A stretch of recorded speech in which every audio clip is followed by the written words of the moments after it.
They say the chains that hold a man down are rarely made of steel. They are made of thoughts, invisible, silent, passed down, picked up, buried deep. Beliefs, that's what we call them. Not facts, not truths, just ideas we agreed to be true long ago. Beliefs are the architects of your reality. And until you tear down the broken blueprints, you will keep rebuilding the same life with new tools. Every morning you wake up inside the house your beliefs built. The job you hate, your beliefs chose it. The habits that drain you, beliefs fuel them. The life you tolerate, it's not fate, it's not luck, it's belief. There is no change without belief. No breakthrough without a breakdown of the lies you've carried. Because you don't rise to your goals, you fall to your beliefs. Henry Ford said, "Whether you think you can or you think you can't, you're right."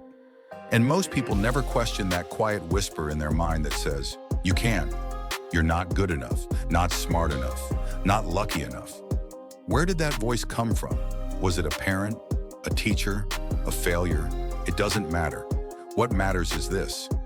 As long as that belief lives inside you, it will run the show. You want success? You want freedom? Then burn the script. Because your beliefs are the script you act out every day. And most people spend their whole lives rehearsing for a role they never wanted. You are not your past. You are not your pain. You are not your fear. You are the awareness behind it all. And once you become aware that belief is a choice, you take back the pen. Thomas Edison failed 1,000 times before he lit up the world. What do you think kept him going?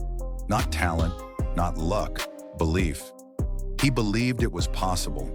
That belief became his fuel. But belief without clarity is a ship without a compass. If you don't know what you want, you'll never build the beliefs that can get you there. So what do you want? No, really. What do you want? Not what they told you to want. Not what looks good on paper. What sets your soul on fire? Clarity is power. Once you know what you want, your beliefs must align. Like rails beneath a train, beliefs guide your momentum.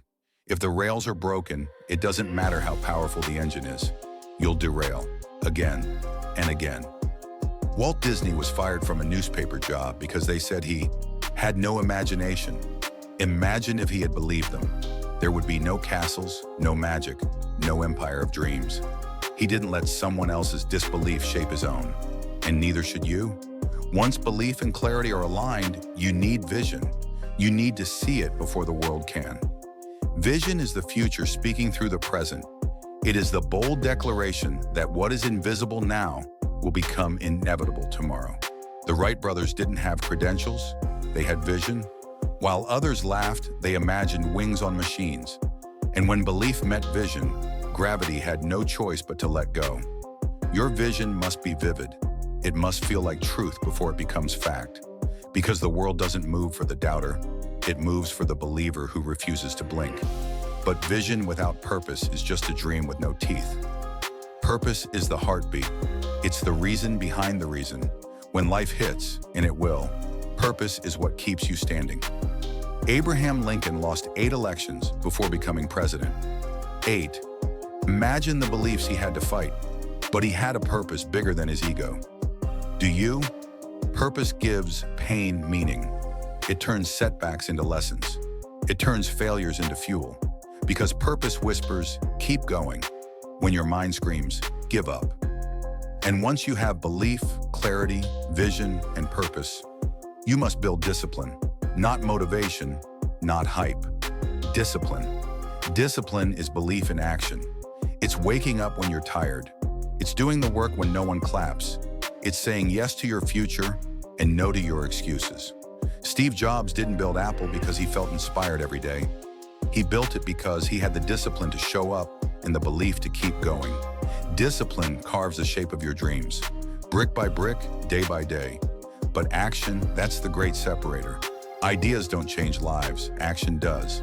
You can read all the books, watch all the videos, but until your hands move, nothing moves. Action is the loudest belief. Every step says, I believe in this. I believe in me. And yes, it will be hard. Yes, you will fail. Yes, you will doubt. But every legend you admire walked through that same fire. The difference? They didn't let the fire burn their belief. They used it to forge it. And here's what no one tells you. The stronger your belief, the more resistance you will face.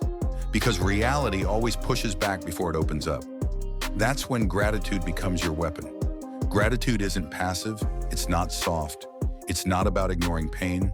It's about choosing to find the lesson within the pain. Gratitude is defiance. It says, I see the obstacle, but I see the opportunity too. Carnegie built steel with gratitude for failure. He said every misstep taught him what not to do, and with every lesson, he rose higher. Your belief system expands when you learn to give thanks before the outcome, when you can be grateful for the lesson in the loss, for the strength in the struggle, for the clarity in the chaos. Because belief isn't just about you. It's about what you do when life doesn't go your way. It's about adaptability. The most powerful beliefs aren't rigid. They evolve. They grow with you. They bend without breaking. Adaptability is the trait of every successful soul. When the path closes, they don't stop. They shift. They find a way or make one. Look at Elon Musk. When one door shuts, he builds a rocket to another planet. He adapts not because he's lucky, but because he believes no wall is final. And when you adapt, you learn. Every pivot teaches you more about yourself. Learning is how belief becomes wisdom, and wisdom is belief refined by fire. Because the world changes, life changes, and if your beliefs don't evolve, they become cages. What once protected you becomes your prison. But if you keep learning about yourself, about the world, about what works and what doesn't, you build a belief system that is alive, one that breathes, one that rises, one that carries you from who you were to who you are meant to become. So ask yourself, are you ready to believe differently? Not just think differently, believe differently. Because until you do, your life will echo the past. Your future will be yesterday on repeat. But if you change your beliefs, if you dare to break the mold, if you burn the old blueprints and draw new ones from fire and faith, you will build something unstoppable. And when the world asks how you did it, when they wonder how you rose, when they say, you changed, you can look them in the eye and say, no, I just started believing in me. And that changed everything.